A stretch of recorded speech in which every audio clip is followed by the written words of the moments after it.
La península de Paracas adentra su mole en el mar como una intromisión de la tierra y de la vida.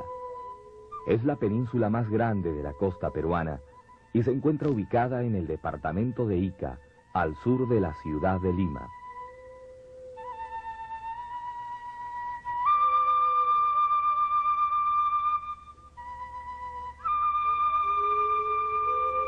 Al aproximarnos por el mar a esta península arenosa, notamos la presencia de diversas aves marinas.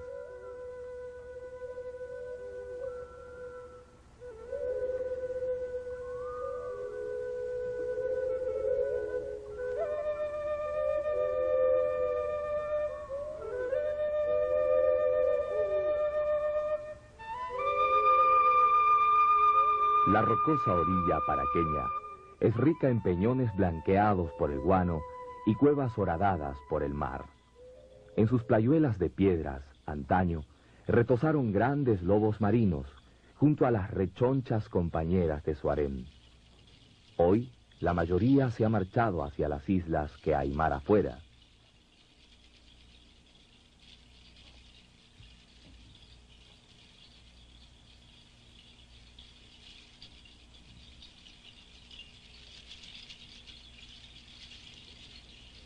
El hombre que habitó esta península nos ha dejado huellas de su paso.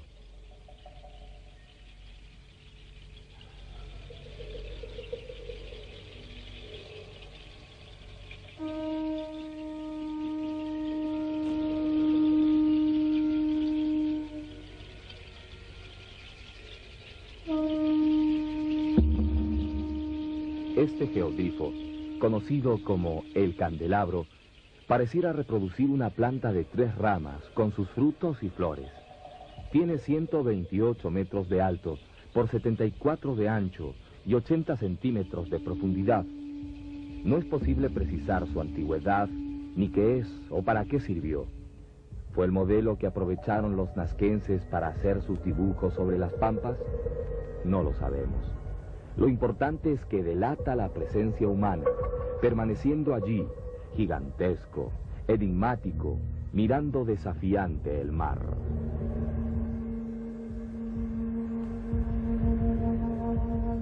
En esta península, sobre el terreno arenoso, el hombre pasó de salvaje a la categoría de bárbaro y forjó una cultura singular, la cultura Paracas.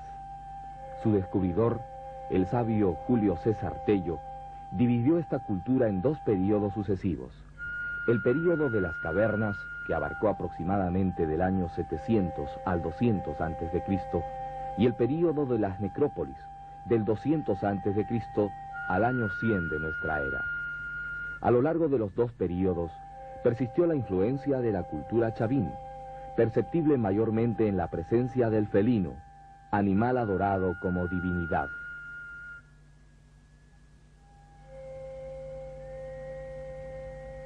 El primer período, o período de las cavernas funerarias, se llama así por sus tumbas subterráneas en forma de copa invertida. Tienen hasta 7 metros de profundidad.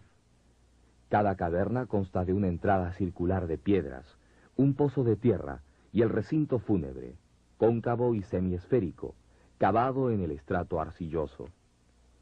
Hay cavernas hasta con 40 cadáveres, otras tienen menos. Unos están momificados en forma natural, otros son simples osamentas envueltas en sudarios de algodón.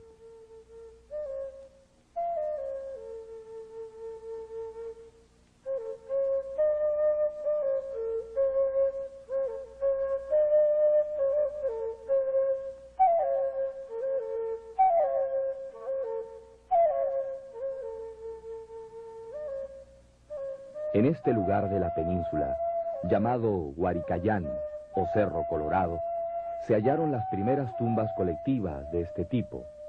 Son tumbas no abiertas o que se han vuelto a cerrar. Esta, por ejemplo, fue excavada personalmente por Tello, pero el tiempo y la arena disimulan su obra.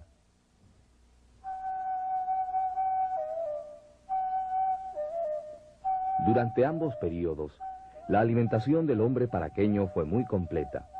Del mar sacó peces de peña, conchas, caracoles y erizos, y también debió consumir tortugas y lobos marinos. A la tierra le arrancó frutos como payares, frijoles y nueces, como las que configuran un collar en este cerámio.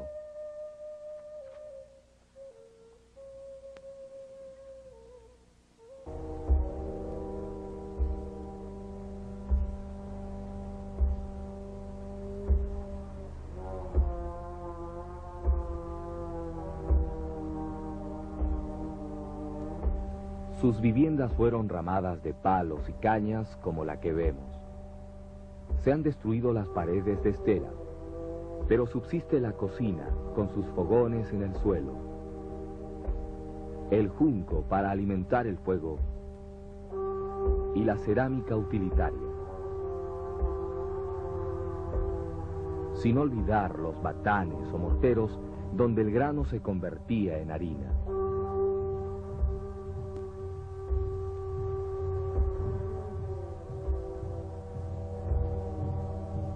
Este cerámio representa una aldea escalonada, con sus habitantes de cabeza deformada, a los que acompañan sus cántaros y batanes.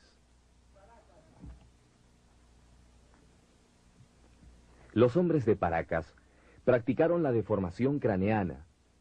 Aplicada desde la cuna, daba un aspecto especial a los adultos. Llegaron a estas deformaciones artificiales por el método anular, o del yauto ceñido a la frente, pero también utilizaron el método tabular, que requería de tablillas, o en casos especiales, de la propia cuna. Esta cuna portátil, por ejemplo, fue usada para lograr la deformación del cráneo.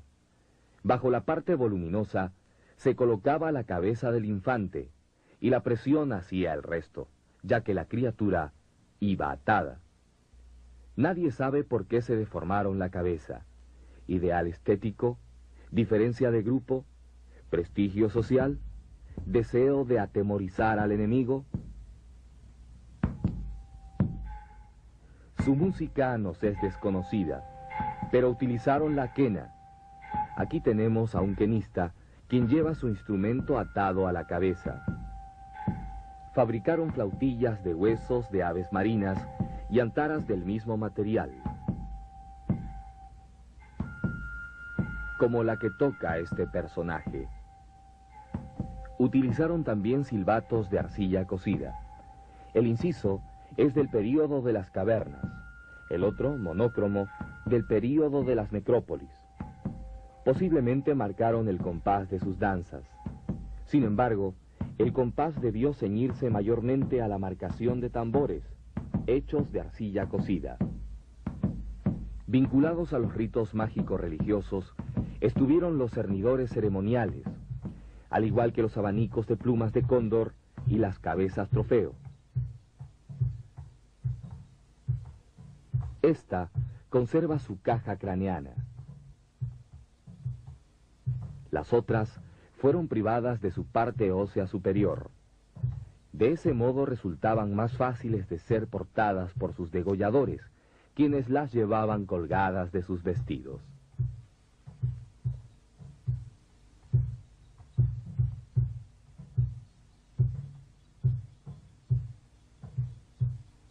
En el campo de la textilería, lindaron con los entrelazadores de fibras. Aquí tenemos un esterillado de urdimbres de caña y tramas de junco. Paso inmediato fue esta red de algodón, de tejido reticular, finamente elaborado en base a 3 hilos. La lana se hace realidad textil en este uncu de vicuña, flecado en su parte inferior y en la manga. Sin embargo, la obra maestra de los tejedores de Paracas del período de las cavernas es este gran manto calado, que visto así no dice mucho, pero al trasluz resulta harto elocuente.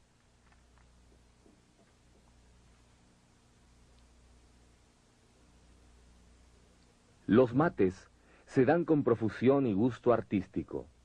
Son, en principio, recipientes utilitarios. Este mate del período necrópolis tiene decoración geometrizante. El otro, del período Cavernas, presenta la imagen pirograbada del felino.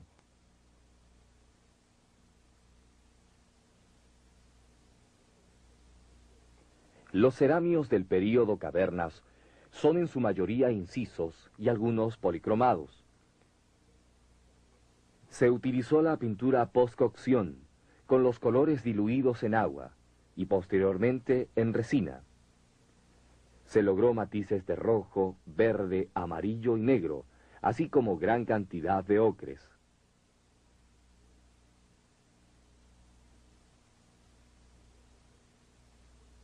Esta pieza muestra mayor riqueza cromática. Se utilizó en su caso pintura diluida en resina.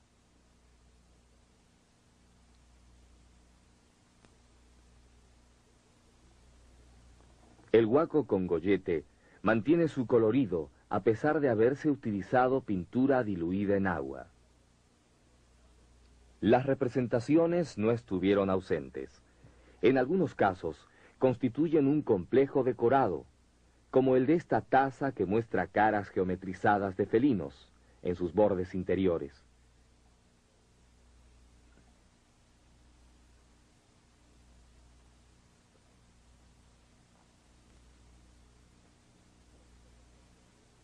Figuras como el personaje con pintura facial que le baja por los ojos. Muestra brazos verdes con manos terminadas en 4 dedos. Los dioses también fueron representados. Un misterioso dios sonriente aparece mostrando su nariz roma y dentadura apretada. Su faz semeja un corazón, y son sus enormes ojos los que le han granjeado el nombre de ser oculado. Un ser mitológico, mezcla de hombre y pájaro, aparece en esta pieza cuya decoración es incisa y tiene su pintura bastante conservada. Vista así, no tiene nada de peculiar. Sin embargo, retrata una porra de piedra lista para recibir su empuñadura.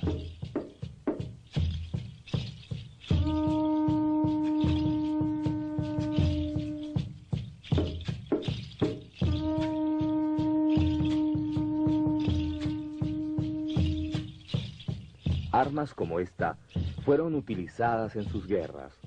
Por eso protegían sus cabezas con mullidos turbantes de algodón que fueron usados a lo largo de los 2 períodos, dado que no llegaron a confeccionar cascos de metal. Pese al turbante protector, los resultados muchas veces eran terribles.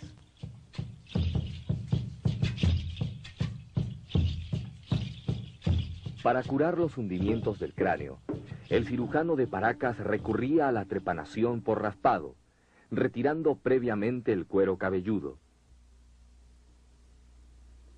Posiblemente sirvieron de analgésicos la coca y el licor fermentado de maíz.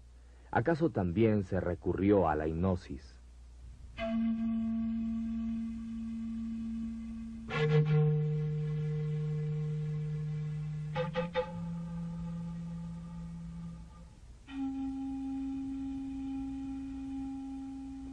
Diestramente usado el cuchillo de sílice, no llegaba a tocar la masa cerebral, lo que habría causado un daño irreparable. El cirujano, al ejecutar la operación, retiraba la sección de hueso que presionaba el cerebro. No habiendo lesión y restablecida la circulación sanguínea en el sector anémico, el paciente recuperaba, total o parcialmente, las facultades perdidas. Muchos de los intervenidos, lo demuestra el callo óseo, sobrevivieron por muchos años. Se efectuaron no solo en caso de fracturas, sino también para tratar lesiones sifilíticas o tuberculosas, osteomielitis, tumores y hemorragias con levantamiento del periósteo. Estas trepanaciones hechas 500 años antes del nacimiento de Cristo son un verdadero alarte de cirugía craneana.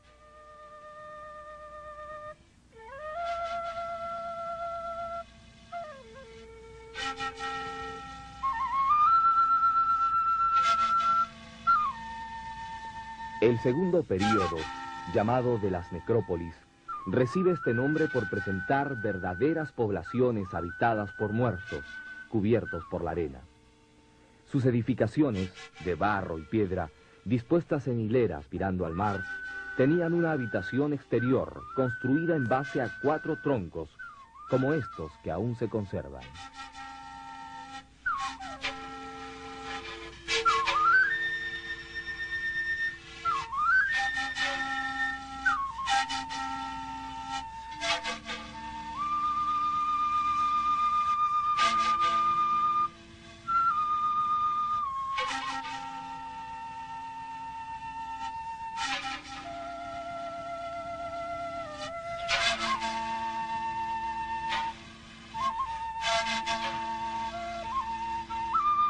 En el interior estaba la cámara sepulcral, con los muertos enfardelados, momificados artificialmente en posición fetal.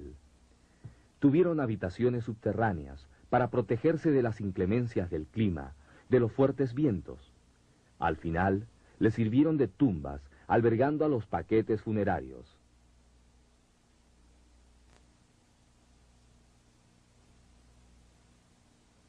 Aquí, el esquema de uno.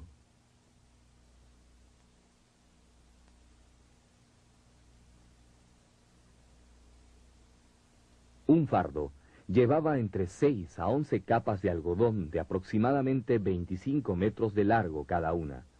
Entre capa y capa iba el ajuar funerario con objetos como esta porra.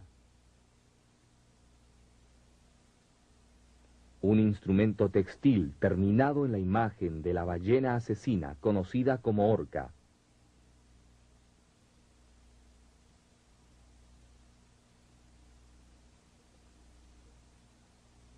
Y un vistoso penacho de plumas de aves selváticas.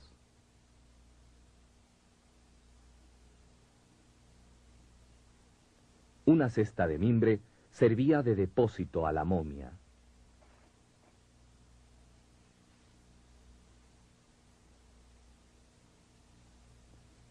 Esta última casi siempre estaba acompañada por un bellísimo manto. Para momificar el cadáver se usó un procedimiento secreto. La cabeza ha sido separada del cuerpo y limpiada de su masa encefálica a través del agujero occipital. Por el pecho se le han extraído los pulmones y el corazón, y por el vientre las vísceras e intestinos.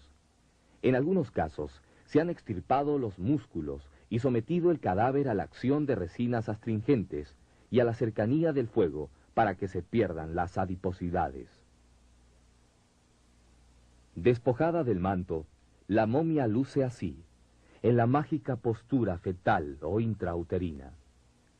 La momificación no descuidó los peinados. Paracas es la cultura que conserva los más antiguos y mejores del continente, acaso también del mundo. Este peinado masculino va anudado en su parte frontal. Otro hace gala de finas redecillas para mantener el orden capilar.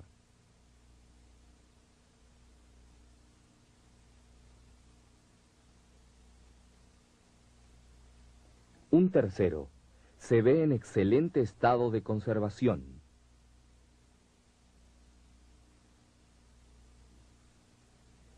Y este último se muestra hasta elegante en la exhibición de sus trenzas y cerquillo. Para lograr estos peinados, utilizaron los aditamentos necesarios. Peines con dientes hechos de madera y también de espinas de cactus.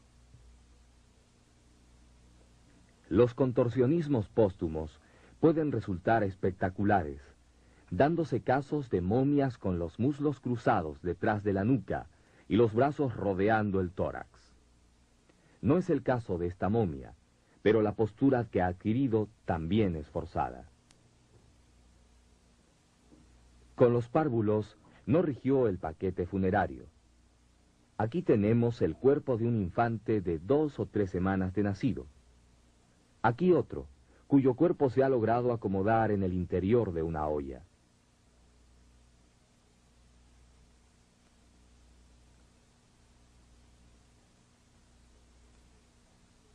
Sin embargo, lo común fue el fardo con su rico ajuar funerario. Comida, prendas de vestir, adornos de plumería, objetos de cestería y cerámica con 2 vertederas.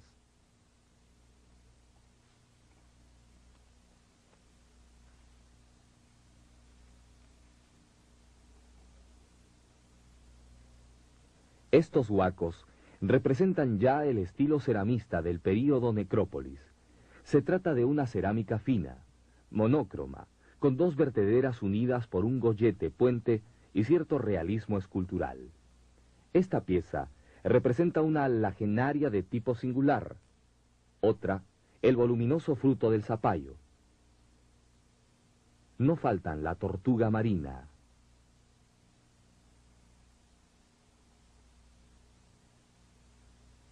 y el pato.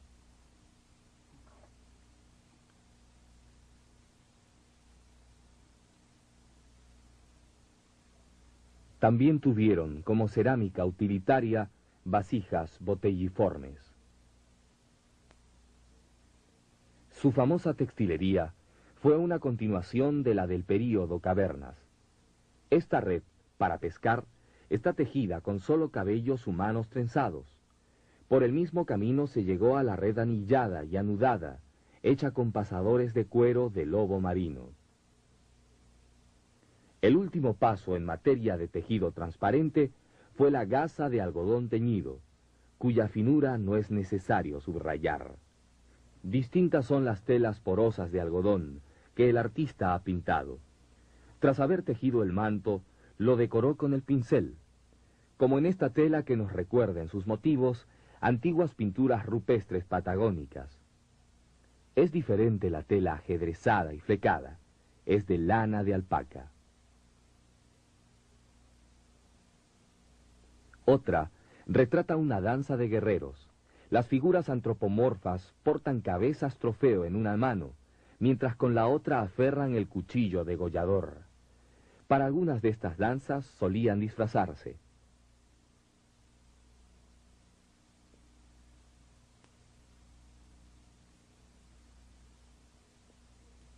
Una piel de puma constituyó uno de sus disfraces. Esta máscara tejida y pintada debió tener similar finalidad. Al igual que el collar de conchas y caracoles.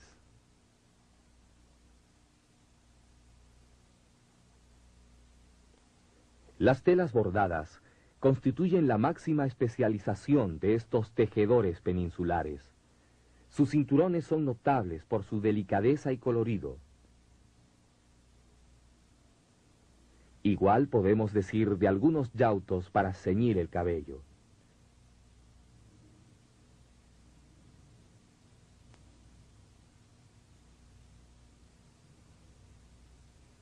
La labor de aguja se hizo con espinas de cactus y con instrumentos de huesos de aves marinas.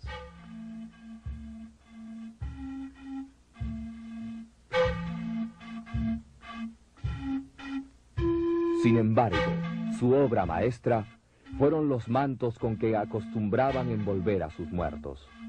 Son famosos por su estética polícroma y excelente conservación.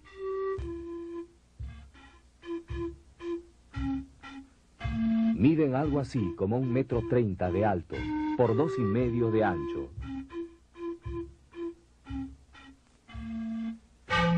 Algunos evidencian haber tenido flecaduras, todas alta labor de bordaduría.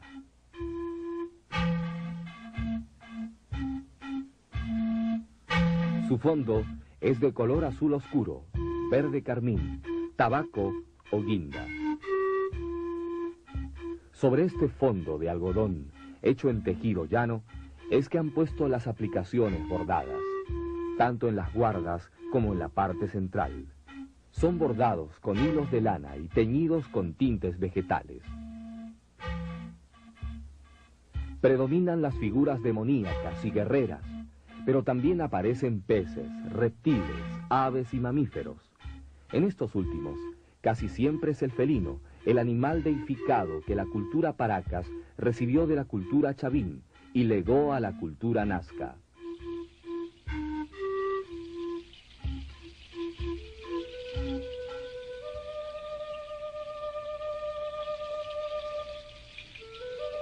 Tras aproximadamente 8 siglos, la cultura Paracas fue desapareciendo, y la arena, movida por el viento, terminó cubriendo la obra de estos antiguos peruanos.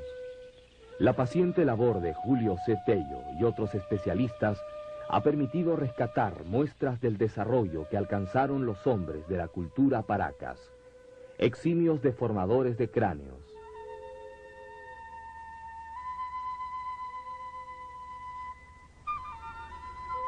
trepanadores sin rival en su tiempo,